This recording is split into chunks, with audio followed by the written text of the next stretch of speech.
So I'd like to begin with a little song, or perhaps three songs, depending on how you count it. Here's the first. Salve Regina, Mater Misericordiae, vita dulcedo, et spes nostra salve. So that's the beginning of the first verse. It's in Latin. It was written sometime in the first millennium of Christianity and put to music, more than 1,000 years ago. And here's the same song, but put into contemporary language. Hail, Holy Queen, enthroned above, O Maria. Hail, Mother of mercy and of love, O Maria. Now, this is typically set to organ, and I sang it actually a little faster than you would normally in a church. It's about 200 or so years old, and it's definitely kind of in the kind of standard Marian hymn category, you could say. And here's a third version. Hail, Holy Three Queen enthroned above, O Maria. Hail, Mother of mercy and of love, O Maria. Triumphal ye cherubim, sing with us ye seraphim. Heaven and earth are resound the hymn. Salve, salve, salve Maria. Now, how many different songs did I sing? In some ways, you could say that there was more of a departure from the second to the third, even though I sang them both in English. They have basically the same words. In some ways, there's more continuity in terms of the musical style between the first and the second, even though that went from Latin to English. They all reflect the same sentiment of devotion to the Blessed Mother. And so I think it's a helpful illustration or a helpful point of departure for thinking about moral theology as a living tradition within the broader Catholic tradition, which is a living tradition. So a living tradition means the tradition dwells within people. That's different than thinking that the tradition dwells in buildings or in books.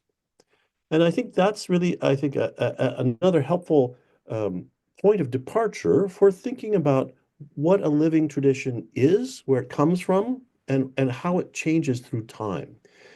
Because if we believe that a tradition relies on the incarnation, then we need to really take seriously the fact that it dwells within people and it is all of the wonder and limitations of being a human, of being relying on us as human beings. So moral theology, like the broader Catholic theological tradition, affirms the core, but expresses that same continuity. In one sense, it expresses it through continuity, but also through a changing expression, a changing dialogue with culture, a changing expression through human beings as we continue to change through history. So, to what we want to think about here is a tradition of Catholic moral theology that is evolving through time, that is being consciously directed on a path of renewal by Pope Francis. So to think about renewal, we need to both think about its historical precedents, where it came from. We need to think about its future directions in terms of what it faces and what it's wrestling with in the moment. And then we need to take stock of where it is today. So we need to think about this, a tradition journeying forward through time. Is Pope Francis changing church teaching? Well, no. Well, actually, yes, but not necessarily in the way that his critics think. And so sometimes these critics have even, gone right up to the edge of accusing him of changing church teaching. And so I take that as a point of departure for exploring this question of what it means to be a part of a living tradition. Um, he's been criticized for changing doctrine, for changing liturgy, and for changing moral teaching. This particular presentation tonight is focused on the moral theology component of our broader Catholic tradition. So we'll be looking at the way in which he's dialogued with that. Pope Francis has called for renewal of the church and renewal of the Catholic tradition. And so this is a call for change. And so in that sense, Pope Francis is trying to change the church. He's not trying to change its teaching, but he is trying to change the tradition as it dwells within us as human beings. He's calling us and the tradition to renewal. He's shaping it. He's calling it to be faithful to its original expression and faithful to the call of the present moment. And so, as a result of this talk, I hope that you'll be able to have a better understanding of how Pope Francis is nurtured by and is indeed guiding our living tradition and how you can participate in that project as well. So, to begin, really, we can think of Pope Francis as having a project. Here I would hearken to the Spanish word proyecto. And so the Spanish word proyecto means something bigger than just like an art project or a or a particular task that people are doing in a present moment. It has to do more with like a broader agenda. And so we might think of, say, a presidential agenda as being a project. It's a big multi-year effort to make to guide a certain set of changes. And so the Constitution or the kind of charter document for his project, the Pope Francis project, is Evangelii Gaudium, the first apostolic exhortation that he issued after he'd been Pope for about 7, 8 months. And so here I want to look at a couple of quotes here that show what he's actually saying, because he's giving us a clear sense of the direction that he's calling the church to move. So I have a couple of slides here that I'm going to read from. I don't normally like to read from PowerPoint slides, but it's something you have to do to anchor a presentation in a teaching. And so bear with me. I invite all Christians everywhere at this very moment to a renewed personal encounter with Jesus Christ. The Second Vatican Council presented ecclesial conversion as openness to a constant self-renewal born of fidelity to Jesus Christ. Every renewal of the church essentially consists of an increase of fidelity to her own calling. I dream of a missionary option, that is, a missionary impulse capable of transforming everything so that the church's customs, ways of doing things, times and schedules, language and structures can be suitably channeled for the evangelization of today's world. So here we can see Pope Francis understands himself as a change agent. He's consciously, explicitly calling for people and the church as an institution to undergo change, to undergo renewal, to be more responsive to Christ and more responsive to the needs of other people around her, as well as in the process being faithful to its own calling. So here, just in these first several paragraphs of Evangelii Gaudium, we see Pope Francis saying, I have an agenda here. These are the things I'm going to try to nurture and encourage within the church. So he's also called for a church that goes out that practices mercy. And so you may remember the Jubilee year of mercy in 2015, which was roughly about the same time when he issued another apostolic exhortation, Amoris Laetitia, on family love. And so here he's talking about the role of mercy in terms of being able to practice mercy, especially for people who have who don't have picture perfect family life situations, which would be most of us, really. We cannot forget that mercy is not only the working of the Father, it becomes a criterion for knowing who his true children are. In a word, we're called to show mercy because mercy was first shown to us. The teaching of moral theology should not fail to incorporate these considerations, for although it is quite true that concern must be shown for the integrity of church's moral teaching, special care should always be shown to emphasize and encourage the highest and most central values of the gospel, particularly the primacy of charity as a response to the completely gratuitous offer of God's love.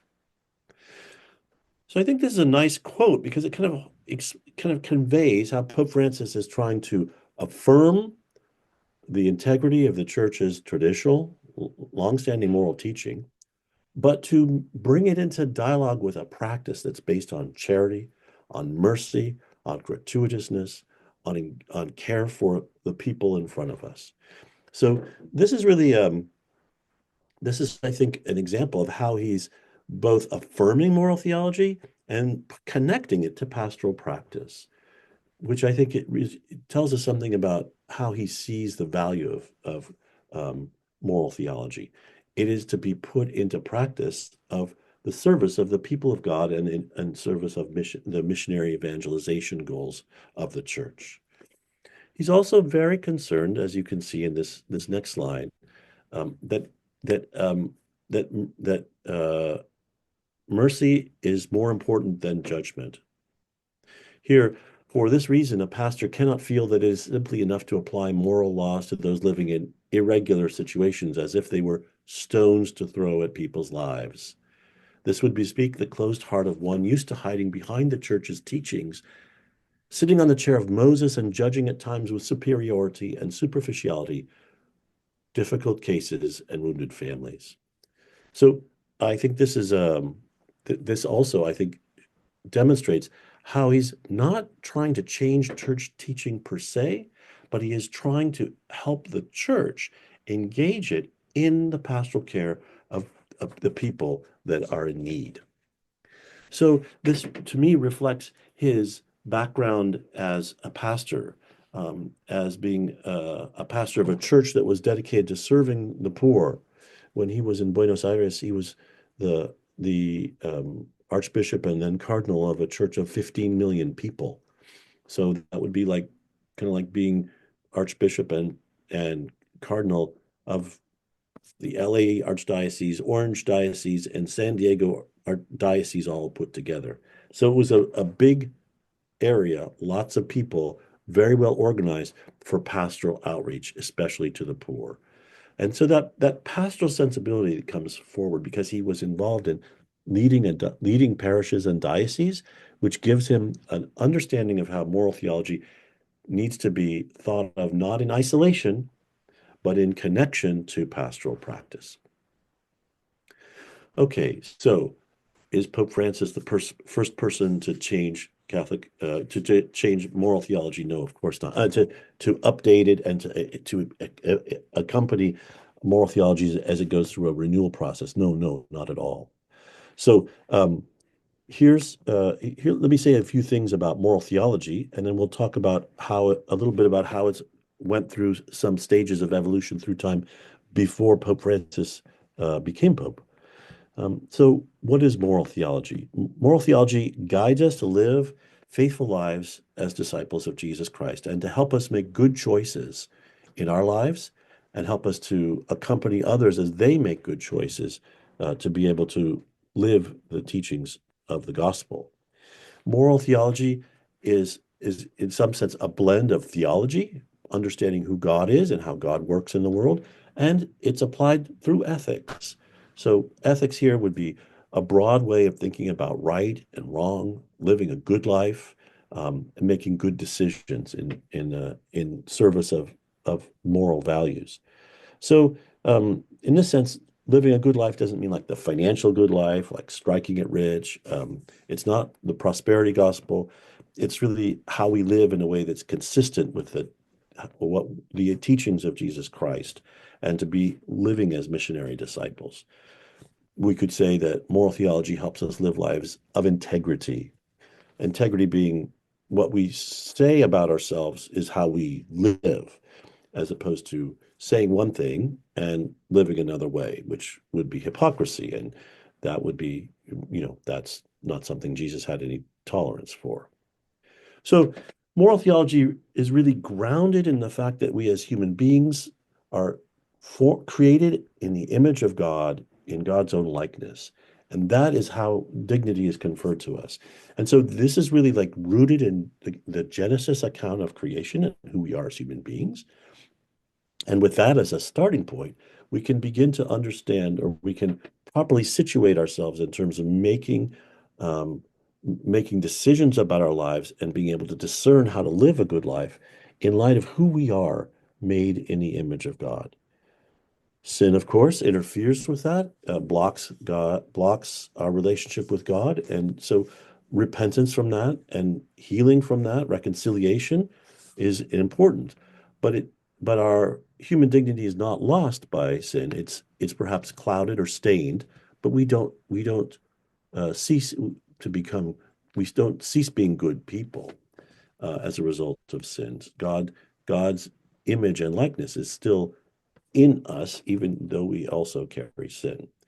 So this notion of being made in the image of likeness of God and being and that reality conferring great dignity on us is really the foundation of all moral theology, that theological insight. And so we should be suspicious of accounts of moral theology that seem to forget that or set that question aside. The Pontifical Biblical Institute um, says it thus: the human person first appears as a creature to whom God had donated life itself. It then appears as a member of the chosen people with whom God entered a spiritual covenant in the the nation of Israel, and finally as brother and sister of Jesus, the incarnate Son of God. So this notion of being made in the image and likeness of God is affirmed repeatedly by the scriptures. Yes, it's stated clearly in Genesis at the beginning, but the message of the Hebrew scriptures and the New Testament together affirm this. And so from a theological perspective, we can say that from this human dignity, it emerges that we as human beings are both sacred and social. We're not made in isolation. We are always social. Uh, we reflect uh, God's image in some way, and God made us together, um, made not just one of us, but made many of us. And so, therefore, we are always sacred and social. And that insight, again, guides us in terms of how does moral theology help us to live out that theological reality. So now, moral theology is a living tradition. It did moral theology as a term was not created, was not became an expression, was first kind of created at the Council of Trent. And so um, before the Council of Trent, there were aspects of theology that touched on that addressed moral issues, to be sure, the earliest expressions were how came up in the early church in terms of how to deal with people who were baptized and yet sinned in some ways, in grievous ways. And so they had to begin wrestling with that and how to create a sense of reconciliation. Later on, moral theology was expressed through guides for confessors, for ordained clergy who would hear confession to give them guidance for ways of helping people to become um, to to uh, to be absolved of their sins and to be reconciled with their community. And so after Trent, part of this represented like a clarity, creating a new kind of sub-discipline of theology called moral theology. But at the same time, a lot of moral theology also, especially in subsequent centuries, became very tied to canon law. And so it became very tied to a legalistic approach to human behavior. And so moral theology was not always that way, but especially in the period of the 1800s and then early 1900s, it became very much tied to certain kinds of prescriptions, a formula with a kind of tied to a legalistic approach. Vatican II really had to wrestle with that, and I think it's very important to recognize that Vatican II was in dialogue with the culture around it, and it's hard to overstate the impact that the Second World War, the Nazi regime, and the fascist regime of Mussolini's Italy played on in this. Because what theologians observed subsequently with great horror was that many faithful, formed adult Catholics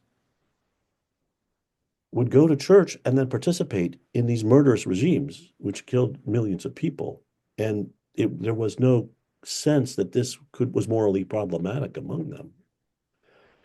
And so moral theologians recognize that there's like this big disconnect between what was being prescribed in this kind of as moral formulas for upholding religious laws in a sense, and yet that was disconnected from really murderous behavior on the part of tens of hundreds of thousands of men.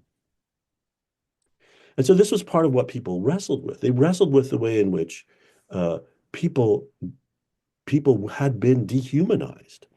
And so how different kinds of marginalized groups, Jews, homosexuals, um, Roma people, had been dehumanized through language, uh, being described as having as vermin and as poisoning the blood. Um, And so these kinds of terms were used in the political sphere that would dehumanize people and set it up so that it's possible to say that dealing with them with brutality, violence, and killing was acceptable, was not a moral problem. And we see the same kind of language, for example, in Rwanda before the genocide in the 90s, that people were called, of other ethnic groups were called cockroaches, and they needed to be killed. And of course, we should be quite alarmed at the way in which this kind of dehumanizing language is being used by certain political leaders today. Vermin, poisoning the blood. These things, these words are highly problematic. Um, so, uh, so wrestling with this kind of mass behavior and recognizing that individualistic approach to moral theology was not working. There was a disconnect between what the church taught through Catholic social teaching and moral theology. They were not in conversation with each other very much. And so that's why when Vatican II has set out to reform moral theology, it really tried to create this much more holistic approach. And so for that, I want to share with you something that was really quite substantial, really quite important in terms of thinking about how moral theology underwent renewal at Vatican II. Here, this this notion of conscience, so important here. So this is from Gaudium et Spes, chapter 16, which was really one of the a very significant passage. Whoops, a significant passage in of the Vatican II documents, and please allow me to read it. In the depths of his conscience, oh, here, I'm going to try to clean up some of the masculinist language, but I can only do it so well given that it's an existing text. In the depths of his conscience, the human person detects a law which he does not impose upon himself, but which holds him to obedience, always summoning him to love good and avoid evil. The voice of conscience, when necessary, speaks to his heart. Do this, shun that. For the human person has in his heart a law written by God. To obey it is the very dignity of the human person. According to it, he will be judged. Conscience is the most secret core and sanctuary of a human. There he is alone with God, whose voice echoes in his depths. In a wonderful manner, conscience reveals that law, which is fulfilled by love of God and neighbor. In fidelity to conscience, Christians are joined with the rest of humanity in the search for truth and for the genuine solution to the numerous problems which arise in the life of individuals from social relationships. Hence, the more right conscience holds the sway, the more persons and groups turn aside from blind choice and strive to be guided by the objective norms of morality. So this is really like it's still poetically, inspiringly written for me. I mean, this is a beautiful insight into what's possible for human beings if we really recognize being made in the image of God. And this was really one of the most refreshing, renewing aspects of uh, the council, of which there were many, many, many things. So I don't want to dismiss anything else. But in terms of moral theology, this particular passage was very important because it shifted from kind of compliance to external law, to balancing that out with who are you? Who are you becoming? How are you growing in dignity? How are you listening to your conscience? If anyone's interested in learning more about the kind of evolution of Catholic moral theology, I'd highly recommend this little book. Well, it's not that little, but it's a really readable book, A History of Catholic Theological Ethics by Jim Keenan at Boston College, a very famous Jesuit theologian. Yeah, it's a little long, but it's really quite well written, and it's quite thought-provoking, and it helps really underpin my thinking about the nature of the moral tradition as being a dynamic tradition through time that evolves through time. So, um, so now, what were the effects of this at Vatican II, of this kind of renewal of approach to conscience? Here we have a kind of a simplistic little chart that we can use to compare. And this is clearly oversimplified for the sake of illustration, but you'll bear with me. On the left, you see the kind of the way in which people approach moral theology following these confession-oriented manuals. And on the right, you see kind of new directions stimulated by the not just that passage or any one passage, but by the whole direction of Vatican II. So there was a shift from isolated acts to a holistic understanding of the human person, uh, and looking at an individual in isolation, disconnected from his broader social reality, and then connecting it to community. So recovering that sense of the social, act-centered. What can I see about you? That's what matters. To what's going on inside the person. How is a person's conscience formed and informed? Moral theology very much focused on sin, to shifting to this universal call to holiness, to follow in the footsteps of Christ. Very much focused on the philosophical and the rational, to shifting to engaging in this with a broader set of a broader movement of the Christian faith and life in community. And here it's to be articulated with other fields of theology and the life of the church, including the mysteries of our faith. So in retrospect, it seems sort of odd that moral theology was this kind of like, it was done over there in this dark corner, and almost in a sense disconnected from other parts of the church. At least I'm not talking about the acts. I'm talking about the way in which people thought. It was not connected.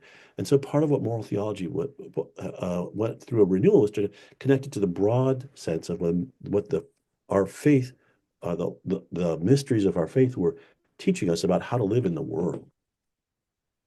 So it's on that foundation that we see Francis calling again for a further renewal of moral theology. And so, in that sense, what we see him doing is, in some sense, is just really continuing the call for renewal, echoing it, relaying it forward that really began in earnest in Vatican II. So he's not interested in moral theology as a separate act, as a separate field, like a separate room in the mansion of theology. He's interested in moral theology being connected to pastoral practice and being in dialogue with other concerns of the church. He comes from the global South, which had suffered greatly from political violence, from a history of economic injustice and kind of social stratification as a legacy of colonialism, in which the suffering of the poor really became a central theological concern. And so moral theology was, in his view, to be connected to how do we alleviate this suffering. And we see that especially in his repeated teachings on the parable of the Good Samaritan. Moral theology is to help us to form ourselves, to form each other as missionary disciples, so that Catholic social thought can be lived out by how we live. Point number 4, I think, is interesting and in some ways illustrates point number 1. Pope John Paul II wrote in 1993 a whole encyclical dedicated to the teaching of moral theology. And it was quite technical, and it was all about moral theology. In contrast, we see in Pope Francis, in Evangelii Gaudium, Laudato Si, Amoris Laetitia, and Fratelli Tutti, he has moral theology in all of those, but they are applied to pastoral practice, to the vision of the church, and to the proclamation of the gospel in the world. So he's using moral theology for sure, but he's interested in including it as an ingredient in his broader agenda. And so, in some sense, you could say that he's really interested in having it in service of the broader connection, broader proclamation of the gospel. And so now here, just in kind of bringing this to conclusion, I want to again oversimplify things a little bit here by identifying some of the things that his critics have said, and and um, and talk about how he has responded in some sense. So some of his critics have said that he was teaching moral theology in a way that was disregarding canon law, and I think his way of proceeding has been to continue to talk about adult responsible behavior and having agency, again, in the service of living a life of integrity. His critics said he doesn't render moral judgments, and he would say, but I'm interested in pastoral care of people. His critics would say moral philosophy principles are being abandoned. And he doesn't respond directly in any of these cases, but here he talks about helping people to look at reality, to practice discernment, to understand what they're called to do today to be faithful. And he's proposing a communal practice of discernment for us at the level of the whole church in synodality. On one, his critics say that we should be resisting a culture of death, and we could say that they engage in culture wars to a degree. He doesn't respond directly in words, but he says he calls for us to foster a culture of encounter with people, which makes, rendering moral judgments on people is sort of incompatible with fostering a culture of encounter. Or we might simply summarize this as a lawyerly approach to moral theology versus a physician's approach to fostering healing through this. So now, as we look at this, do the critics of Pope Francis, do they understand him? Do they mischaracterize him? Do they willfully misunderstand him? I mean, this is, if you don't believe that the church needs to be renewed, then really the column on the left seems somewhat more plausible. But if you agree with Pope Francis, as I do, that the church is in need of renewal and is constantly needing to renew itself and open itself to the renewing action of the Holy Spirit, then the directions and the indicated on by the column on the right seem highly appropriate. And I would say here in the U.S. that the critics are much louder here in the U.S. than they are just about any other place in the world. So it should give us pause that this seems to be something that's particularly acute in our own country. Take it from another perspective, we could say that Pope Francis actually he never invokes rank to weigh in on these critics. In fact, mostly he acts with gesture and he expresses his interest in how he acts rather than, and really you could say he doesn't argue back. So now, just as I conclude this lecture, I want to share with you two wonderful other resources. These two books that are on the right side of the screen, Pope Francis as Moral Leader by Thomas Massaro, a Jesuit. It's a very good book because it really talks about Pope Francis's moral leadership and how he translates moral theology into a pastoral leadership practice. And the second book is The Moral Vision of Pope Francis. I confess I took the title of this talk in part from this book title, but you can't really quite read that. But the subtitle is Expanding the U.S. Reception of the First Jesuit Pope. And so that's a contributed volume, and it has a number of good essays in it. And now I would conclude this presentation by asking you a couple of questions, and I encourage you to respond in the chat box if you so care to. Do you understand our Catholic tradition to be a living tradition? Because if you don't accept the idea that the Catholic tradition is a living tradition, then much of what I say will not really be, it's dismissible. But if you think it's alive and it's in some kind of evolutionary form of development, then the possibility of renewal certainly becomes more compelling. And then secondly, what do you think about how Pope Francis has reframed the purpose of moral theology? And I've talked about a number of different ways in which he hasn't dismissed it, but he's brought it into other aspects of the life of the church.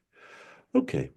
Well, with that, I'm going to conclude this lecture, express my gratitude for your kind attention, and I will field any questions that anyone cares to submit through the chat box. Blessings to all of you.